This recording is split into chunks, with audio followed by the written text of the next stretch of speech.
Well, hello, teachers. Ben Jennings here. We're on session number 12 in our study in the book of Genesis, and at least this first half of it. We're going to continue on next quarter studying Genesis, and it's been so good so far. And I hope that you're learning a lot from it and growing from it. Today, our study finds us in Genesis 17, and it goes from verse 1 all the way to verse 9, and then 15 through 21. In this particular lesson, we see God, and this has kind of been repeated a couple times over the last couple weeks, but today it's even more substantial. That God is making a covenant, a promise with Abraham, and in today's lesson, he goes into some more formal ways of actually establishing this covenant with Abraham. And so, the point of our teaching is not just Bible understanding or Bible trivia, knowing what God actually did, knowing what Bible characters, of course, actual historical figures, we believe them to be real people, what they did. All of that's obviously true. We want people to know. Particular lesson, what is it that we want people to walk away doing or believing, or in how they act? What transformation are we looking for? And the truth of the matter is, we want people to have faith in God. We want people to trust God. We want people to know that God is trustworthy and that they can put their trust in Him, of course, for salvation, but even for their lives, for living. God is a promise-making God, and we can live according to His promises. When He and even the whole idea that, like, if we do what He says, that that's good for us, and so He's trustworthy, and that's what we're going to see. We can trust God. Here's the objective statement I put together. We can trust God because He's a covenant-keeping God. He doesn't make covenants that He does not keep. He keeps them, and we can see His covenant-keeping in three aspects of His conversation with Abraham in Genesis 17, 1 through 19. Now, I say Abraham because that's what God does here in the passage. He renames Abram to Abraham and Sarai to Sarah. And so we see some amazing things, and actually the curriculum even helps us to understand the significance of that. So Genesis chapter 17, and let's just read through it, walk through it. It says, verse 1, and when Abram was 90 years old and 99 years old, the Lord appeared unto Abraham and said unto him, I am Almighty God, walk before me and be thou perfect. Idea of complete or mature. And I will make my covenant between me and thee, and I will multiply thee exceedingly. And Abraham fell on his face, and God talked with him, saying, now that's kind of an interesting response by Abram. Last week, when God reiterated the promise in the last passage we looked at, Abraham began to ask God questions like, you keep saying you're going to bless me and make my name great, but I don't have an heir. Eliezer, my steward, is my heir. And God says, no, I'm going to do it. So today, when God reiterates the covenant, he falls on his face. There's a humility there. There's a response of faith. It's kind of interesting. And God talked to them, saying, verse 4, as for me, behold, my covenant is with thee, and thou shalt be a father of many nations.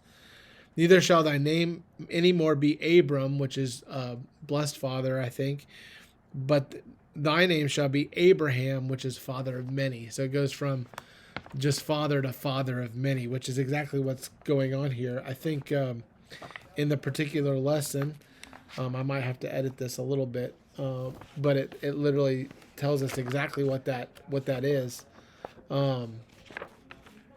It says Abram means exalted father, and Abraham means father of a multitude. And so he goes from just being exalted. You can be exalted father of one.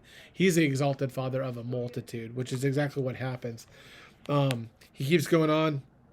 And I will make thee exceedingly fruitful, and I will make nations of thee, and kings shall come out of thee.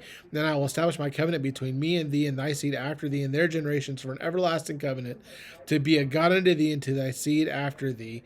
And I will give unto thee and to thy seed after thee the land wherein thou art a stranger, all the land of Canaan for the everlasting possession, and I will be their God. So you see here, God, again, every time he establishes this covenant, he talks about a people and a land. And he's making this covenant. Abram Um, and this is really cool. It, in this particular promise, this time he does it. He literally changes Abraham's identity. It's not literally his name. This is a huge deal. The covenant is so sure that it's as sure as I'm changing what you're called. Well, Abram is going, I'm not Abram, I'm Abraham. I'm an exalted father of many. Exalted because God made this promise with them. And so the covenant secure is so secure that his identity is changed. We see number two, these are ways that how we see God's covenant keeping. Three aspects of this conversation. The first one is that he changes his identity. The covenant is secure because he changes his identity. Number two, the covenant is secure because there's the covenant sign, the sign of circumcision. And you read in verse 15 down to, 9 to 14. He says, and God said unto Abraham, thou shalt keep my covenant, therefore, but thou and thy seed after thee in the generations. This is my covenant which ye shall keep between me and you and thy seed after thee. Every man child among you shall be circumcised. And you shall circumcise the flesh of your foreskin. It shall be a token of the covenant betwixt me and you. Go down to verse 14. And the uncircumcised man child whose flesh of his foreskin is not circumcised, that soul shall be cut off from his people. He hath broken my covenant. So this is part of the sign of the covenant. It's going to literally be marked on their body. Literally, the Jewish people's identity is so wrapped up in the fact that they are people of the covenant, people of the Abrahamic covenant. Abraham is their father. They did this to the male baby. We know that even when Paul later on says, this is how Jewish I am. I was circumcised on the it says on the 8th day, is exactly what God says needs to happen. That's what happens. And so there's this covenant sign of circumcision. So then you have one last thing, the covenant specified. When you get down to verse 15 to 21, of course, this covenant impacts Sarai, and it goes from Sarai to Sarah. Both of these names, according to the curriculum, means princess. The I ending may have an indication of a term of affection, meaning my princess. Sarah would no longer be a princess in her husband's eyes. She would be a mother of kings. And so it's a more mature name for her. And it again points back to that covenant. You see in this passage, verse 15 to 21, God said unto Abram, as for Sarai, thy wife, thou shalt not call her name Sarai, but Sarah shall be her name. And I will bless her, and I'll give her a son also of her. Yea, I will bless her, and she shall be a mother of nations. Kings of people shall be of her. Then Abram fell upon his face and laughed. Here's going back and forth between fully believing God and then having, I don't know, crazy. He said in his heart, shall a child be born unto him that is 100 years old? And shall Sarah that is 90 years old bear? And Abraham said unto God, oh, that Ishmael might live before thee. This is, of course, then he's laughing because this is such a preposterous, amazing thing. 100 years, 90 years, what an incredible thing to promise somebody that they would have a kid. And then he says, man, what about Ishmael? He has a son, he already loves him. And what I wish Ishmael could be that. Here's the specified son, verse 19. And God said, Sarah thy wife shall bear thee a son indeed, and thou shalt call his name Isaac. Isaac means laughter. Again, the names are important. And I will establish my covenant with him for an everlasting covenant, and with his seed after him. And then he goes on and says, and as for Ishmael, I have heard thee. Behold, I have blessed him, and will make him fruitful and multiply him exceedingly. 12 princes shall be he beget, and I will make him a great nation. But my covenant will I establish with Isaac, which Sarah shall bear unto thee at this set time in the next year. This is the first time God's put a timing on it. I mean, he's put the timing of you're going to have a child, which obviously means before you die. Your child is going to have, and this is going to be an everlasting thing. So there's that time element here.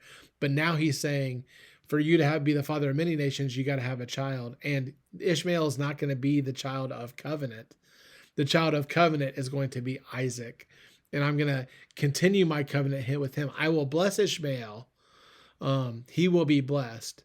But my covenant is with Isaac. And so the covenant, especially, and Isaac is coming, and he's going to come, it says literally, at this set time in the next year. So it's going to happen. Now, how does this apply to us?